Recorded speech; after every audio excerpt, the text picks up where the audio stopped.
Hey you guys, it's Britt. Tonight we're here with my part 2 to the Observe video that I posted about a week ago. I wanted to give it a few extra days to see if he was going to come out with a statement. In all fairness, I wanted to give him a couple of extra days to see if he was going to come out and make a YouTube video, do a post on his community tab. Like, YouTube is his largest platform, and there has been nothing from him. He has not addressed this, and to me personally, I think that that is a red flag. So I am ready to deliver my final thoughts, and after this video, I am not going to continue to give commentary on the situation unless something really groundbreaking happens. If he decides to put out a statement, of course I will react to it, but as far as anything outside of that, this is not a topic that I'm going to continue to make follow-up videos on, because I just don't think that it's necessary, to be honest. But I do want to deliver my final thoughts and highlight some of your all's comments, so we're going to do that tonight. If you're interested, please keep watching.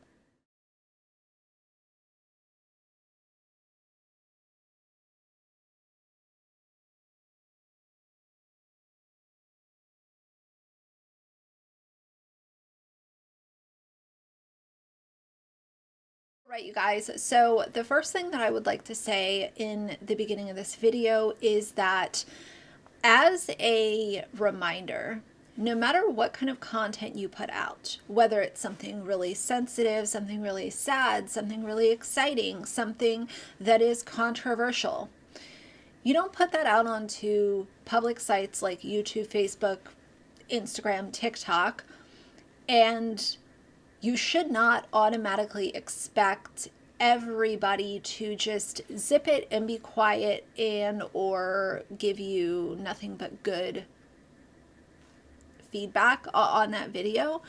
When you put something out on the social media, whether or not you ask for it, you're going to get people's opinions, and nobody is obligated to agree with you, disagree with you, like you, dislike you, say that you're the best person ever, say that you're the worst person ever. Y'all understand where I'm going with that. I don't appreciate this kind of conversation that I have seen about, oh, well, if it's on a certain topic, then there shouldn't be any negative comments or even neutral comments given to that person because they're going through a really hard time. I really struggle with that. I have a really hard time kind of accepting that as anything. But either way, I want to get into some of y'all's comments, because a lot of these comments educated me as somebody who is on social media. I said in my part 1 that I didn't watch a whole lot of Logan's content. I didn't know a whole lot about him or what he had said in previous videos or opinions that he had stated. And, you know, did I find his content decent or good from the stance of sometimes it's entertaining to watch one of his videos? Yeah, I did say that. But I also stated numerous times that I didn't know a whole lot about him and I didn't watch a lot of his content. A lot of the things that Piper brought up in their video, you know, I also, even though I was trying to share limited opinions in that video, some of y'all were upset with how many opinions I shared. I tried to keep it limited, but obviously I'm not just going to let an entire video play and just nod my head and say, and that's my video. Like, I have to do something. I try to keep it surface level. In that video, I did want to make it very clear that there were many parts of what Piper was saying that I firmly disagreed with. I firmly disagree with anybody mistreating anybody else. I firmly disagree with anybody mistreating animals and or children, because Piper mentioned the mistreatment of animals in that first video. I firmly disagree with YouTubers shilling a masterclass. I firmly disagree with a YouTuber saying that they are more experienced than they actually are. The biggest update that I want to share in the, you know, first third of this video is that Piper shared a much more detailed breakdown of what their time was like with Logan. And I understand that we all have hot takes. We all kind of, have maybe said something out of emotion or acted out of emotion, whether or not it was on social media. I think that we've all been there. And so I understand that. And I read what Piper had to say. And what Piper had to say in this long, detailed statement, there were so many things that were not said in that original video. For me personally, I feel like when it is a video that is being delivered with such strong allegations, very direct allegations against somebody else, whether it's your spouse, your business partner, your friend, your roommate, who cares? I feel like the video that Piper initially put out should have been more detailed, and maybe, not a guarantee, but maybe there would have been a little bit less questions if there was more context provided. I think that when you exist on social media, for me, it is unfair to expect people to operate off of facts only when you want them to operate off of facts. If you want somebody to be a critical thinker and look outside the box and be open-minded, then you also can't get mad at them for wanting to hold that same energy no matter what the subject matter is.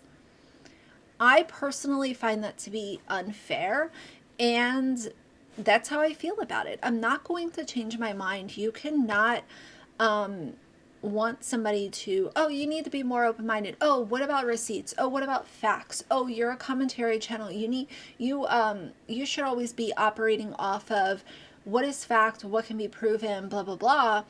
Unless it's in this certain situation, then you're basically labeled as a bad guy for thinking maybe there's 2 or 3 or even 4 sides of this story, and vocalizing there might be more sides to this. I don't know. We're just listening to somebody tell their POV and their experience, which sounds horrific, having been married to this other person or spending time around this other person.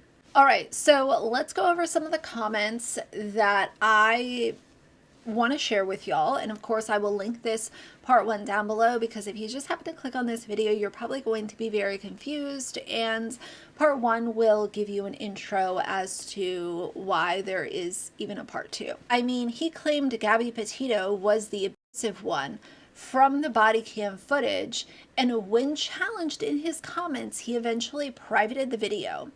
I don't know what happened in his marriage, but that was a red flag enough for me to stop watching him. Didn't even know about that. I didn't watch any of his Gabby Petito content, and I think that privating a video and not addressing it is cowardly behavior. Not even a community post, not even a, hey, this video is now unlisted and I will address it in a week, in a month, like whatever. That's not cool. Don't like that. I have given criticism to so many different creators who, in my opinion, exploited the hell out of the Gabby Petito situation. And anybody who watched anything would realize why blaming Gabby Petito when we have all of the evidence and footage that we have is a red flag. I completely agree, but I did not know about him even covering Gabby Petito. It makes sense that he would, but I never saw any of that content. So thank you to this person for being honest in why they found red flags in Logan. Somebody else said, I don't think Piper would be willing to be sued for defamation unless they didn't have those experiences. Fair enough. That is also a very fair stance to take. I would hope not, and that's what I said in part 1. I would hope that this video wouldn't be published unless these allegations could be proven as a fact. Somebody else said he's a typical true crime bro, a misogynistic, faux self-proclaimed expert at something where all the available science says it's nonsense. There's a reason these types aren't called on by courts. I'm always inclined to believe victims because I know the harm that's done when we don't. But I can understand wanting to be fair and hear each side out. I've known a few people who were seen as amazing, empathic, kind people who were horrifically manipulative and narcissistic at home. So I find any assessment based on his outward image questionable. Lastly, I'm on the fence about proof.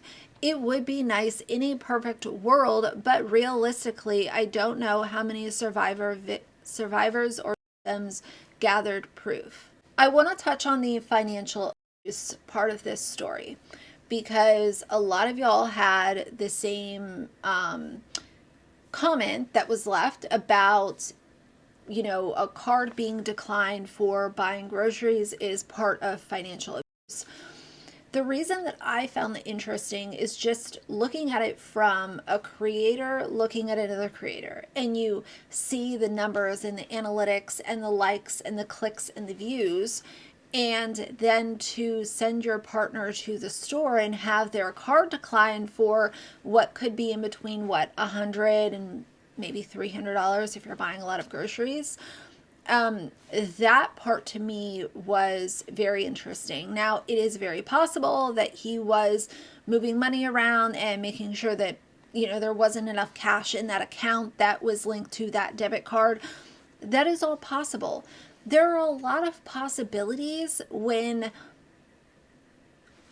we're dealing with people's accounts of what it was like to be in a relationship with somebody else. There are endless possibilities. And we have heard from one side, and, you know, the other side is completely avoiding this, which in my opinion, yes, is a red flag, and that is a problem. Because listen, if somebody is going to come on social media, and if they were going to say the kinds of things that Piper was saying about Logan, you better guarantee it might take me a couple days, but after a week, I'm going to absolutely respond with a video, no questions asked. And the fact that Logan hasn't, to me, does not look good at all. Somebody else said, I prefer take all allegations seriously and thoroughly investigate every aspect of the situation. Somebody responded and said agreed, but they are not giving us anything to investigate except for what they said. Taking their story to YouTube, in my opinion, is weird. To share what they did and then get angry when questioned is odd. And I think that perfectly encapsulates kind of, you know, I have many emotions around this, but if I was going to state one of my kind of top 5, it would be that it is literally somebody's account of what happened in a relationship. Somebody else said, I'll be honest, I always found Observe's observations to be very obvious and what any normal person would be able to read. There are other body language experts that are actually interesting and they see things that we may not. So that's the thing I'm saying, like, you know, once in a while I would watch his video, but you know, it depended on the topic, it depended, and I haven't known of him for very long either. People really have a big issue with body language analysis, which that's fine. But what's really funny to me is I went back and watched some of the videos that Piper was in with Observe, and people in those comment sections are analyzing Piper's body language. So if body language analysis is basically all fluff and, you know, there's really nothing to it, then why are we going back in Observe's catalog of content and picking apart what Piper, you know, their posture, the look they had on their face, what direction their eyes were? Do you see what I mean? It's, to me, it's just kind of, I don't know, I think it's kind of funny. Somebody else said real psychosis would have put them in the psych ward. They were not diagnosed by a doctor, but they diagnosed themselves. Somebody else said, I'm just wondering how they got their wigs, makeup, and creativity stuff if they didn't have access to money. Evidently, Piper has said that they received those items because they were love bombing gifts from Logan. Somebody else said this just feels off. Somebody else said, I'd like to hear his side of the story. From the moment I have taken a pause from watching his content until he speaks, there are some things with their side that seem convenient and some can be suspicious, such as the taking my phone away when attempting to record when asked for proof. I'm really trying not to discredit Piper, but it is suspicious they had absolutely no receipts of his behavior, like no screenshots or texts. There's always one side of the story and then the other. I normally don't watch all of his stuff, but he's tentatively innocent until proven guilty, especially hearing from others that they, Piper, have mental issues. I also heard what he said about Gabby Petito. I don't remember watching that video. If he did, I would have stopped right then and there. That's a huge red flag. So either way, there are a lot of really good comments over there. I'm not going to just like run down and read every single comment because all the comments on this video are valid. Y'all are sharing your opinions like I'm sharing mine.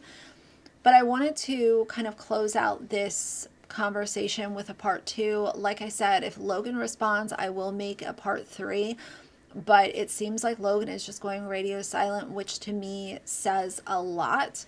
And I'm not a fan of it. I'm not a fan of somebody coming out with really egregious allegations and then the other party just not saying a single word when they have almost 800,000 subscribers that are sitting there feeling really put off by what has been published by Piper.